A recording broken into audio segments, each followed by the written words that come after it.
He promised the entire country and the world that he will build a legacy of transparency and consistency, legacy of level playing ground for all the candidates.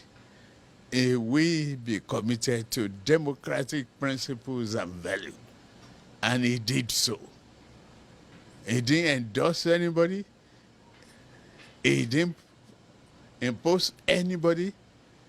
He did not at any time attempt to tinker with the process of this election to favor one tribe or the other. He was steadfast. He was trustworthy. He was dependable. He was a leader, a great leader. If you have to give it to anybody yesterday, it's not my victory that is important.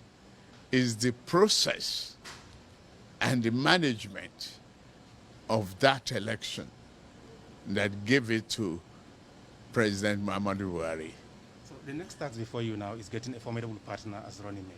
What kind of personality are you looking out for and how soon? I won't tell you that. That is my right. It's in my pocketbook.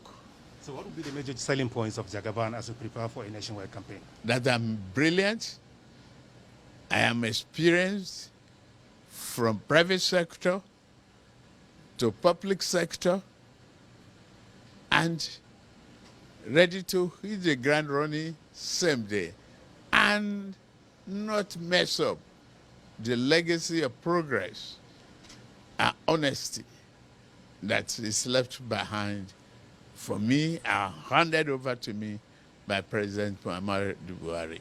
All APC family members should celebrate in a limited manner. We just begin hard work. The work ahead to win the victory for our party is a hard one, and we will win.